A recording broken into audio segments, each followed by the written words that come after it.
vos perspectives ou votre goal pour 2023 en fait. Vous voulez vous lancer, c'est-à-dire est-ce que vous voulez atteindre 50 000 personnes, enfin non, vous avez 50 000 personnes, 75 000, 100 000, vous voulez autant étendre votre magazine. Et une autre question que je me posais, est-ce que vous savez plus ou moins où sont lus vos magazines? Par exemple, ici, les gens sont en France, le public de Club Shada, ils sont en France, ils sont au Canada, ils sont aux États-Unis, il y en a au Portugal, il y en a en Belgique, ça dépend, hein, mais quand je vois un peu les gens qui viennent de voir mon show, ça vient vraiment de tous les côtés. Et puis en plus, il y a des francophones, il y a des anglophones. Est-ce que vous avez aussi une idée déjà peut-être du pourcentage de gens? Est-ce que votre public est plus concentré sur le Cameroun plus autre, ou c'est vraiment éparpillé? Disons qu'aujourd'hui, hein. c'est éparpillé, mais on a quand même une bonne base au Cameroun et en Côte d'Ivoire, parce que du fait, je pense, du fait qu'on soit basé ici et qu'on ait des contacts ici en Côte d'Ivoire, mais le magazine maintenant circule, que ce soit en France, au Canada, au Mexique, en Corée, on l'a vu. Hein. Et puis on a la jalousie peut tuer. Les personnes qui sont parues dans le magazine aussi deviennent des ambassadeurs du magazine, parce qu'on a on a eu des comme vous, voilà c'est ça. On a eu des personnes en Angola, on a eu au Zimbabwe, au Kenya, enfin donc voilà, c'est au Nigeria, l'Afrique de l'Ouest, on a déjà eu pas mal. Vous pensez faire Vous pensez faire une version anglaise? Alors, le magazine est traduit en anglais. Ah, ok. C'est traduit en anglais parce que justement, l'idée, c'est d'aller au-delà, d'aller vers les pays, je sais pas, pays aussi, Nigeria. Oui, aux États-Unis, parce qu'on a déjà eu la chance d'avoir aussi dans le magazine Banky. Une fois. Donc déjà, on a eu Banky, le chanteur nigérien. Et puis on a eu des médecins ghanéens, d'origine ghanéenne, mais qui sont installés aux États-Unis. Donc l'idée, c'est d'avoir d'avoir le magazine en anglais. Vous avez toucher plus de monde et voilà. Être vous avez tous les numéros en anglais? Non, on est en train de. Oui, on a presque tous les numéros. On va rattraper le retard qu'on a en anglais, mais. Et tout est sur le site aussi, ou? Une partie est sur le site et d'autres sont en train d'être mis. Hein. C'est ça. Moi, je vois qu'en français. On vous les enverra. Ah, c'est super. En tout cas, il faut pousser les gens massivement. Il faut que le Shada Gang aille tous souscrire à la newsletter. C'est important. C'est très important. Merci. Ce serait vraiment bien. Ah ouais. Je redonne à tous dans le chat, pour ceux qui suivent sur YouTube, Facebook et Twitch.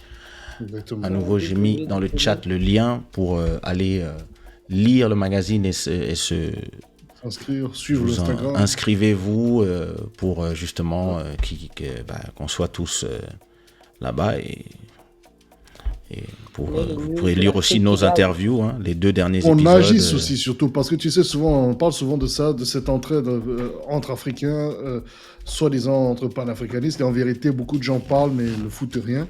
N'agissent même pas sur le fond des choses, en fait, et ça reste toujours en surface. Et là, c'est vrai qu'effectivement, l'opportunité d'un show comme celui-là, c'est aussi de montrer qu'on est tous engagés à se soutenir, à se pousser, à se serrer les coudes. Parce que qu'est-ce que ça coûte finalement?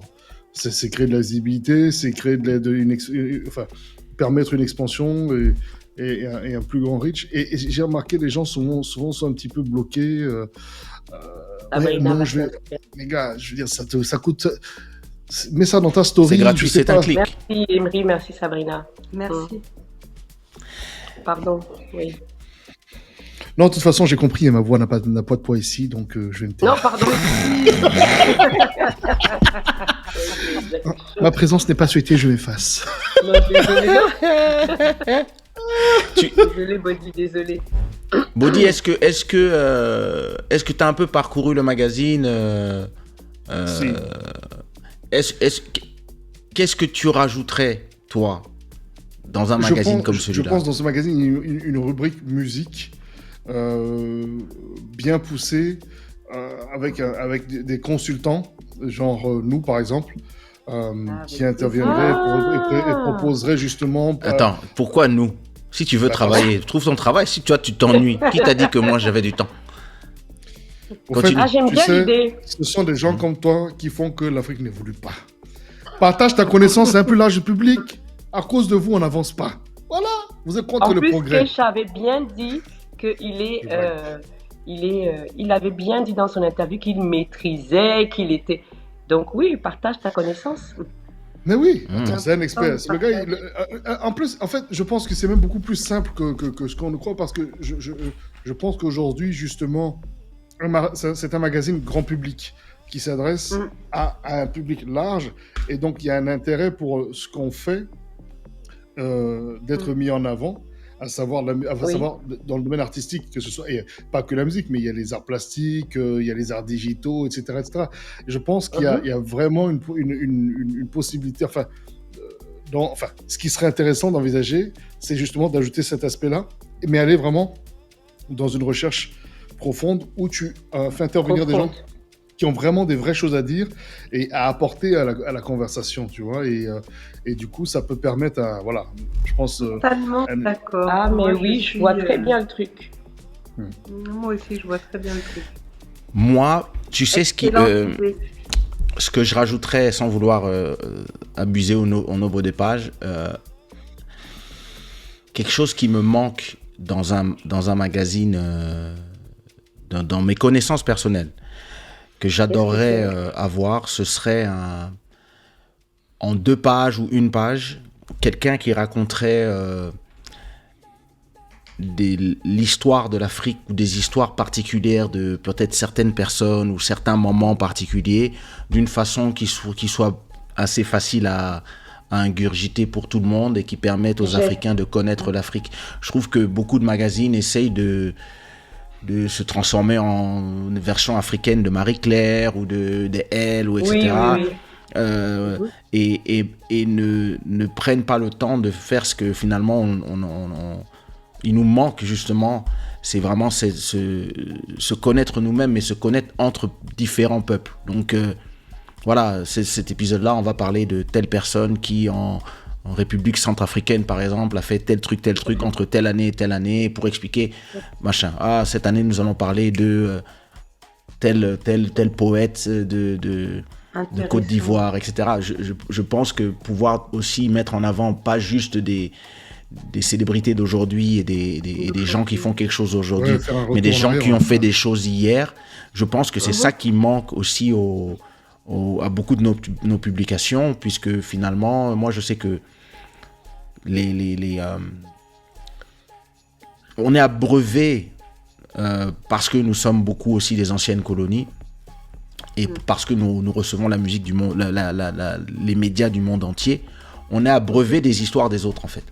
On est abreuvé de documentaires sur les autres. Nous, on a droit aux documentaires sur nos animaux, et puis c'est tout. Ou nos tremblements de terre, nos crimes, nos machins. Il n'y a pas des documentaires sur nos rois, nos reines, ceux d'il y a 1000 ans, ceux d'il y a même 50 ans. C'est-à-dire, finalement, beaucoup d'Africains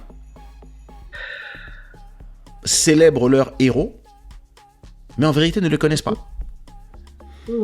Ah, Lumumba, ceci, ah, Oufouette, ah, ceci, ah, machin, ah, Amilcar Cabral. Et quand tu leur demandes, mais connais-tu sa vie?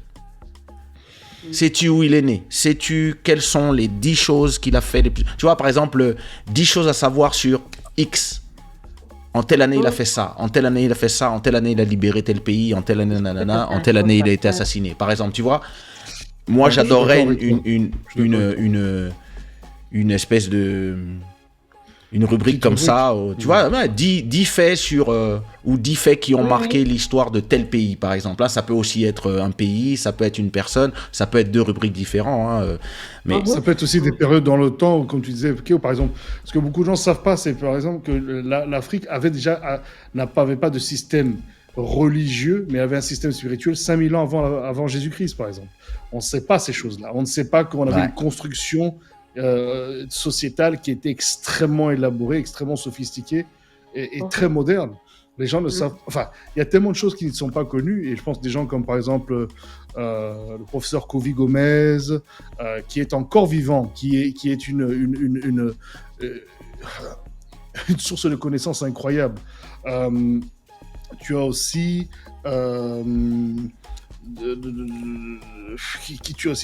tu as... Quand tu parlais de rubriques historiques, tu as aussi le professeur Théophile Obenga, qui est toujours vivant. Mais on ne sait pas, mais c'est des gens qui ont déjà un certain âge.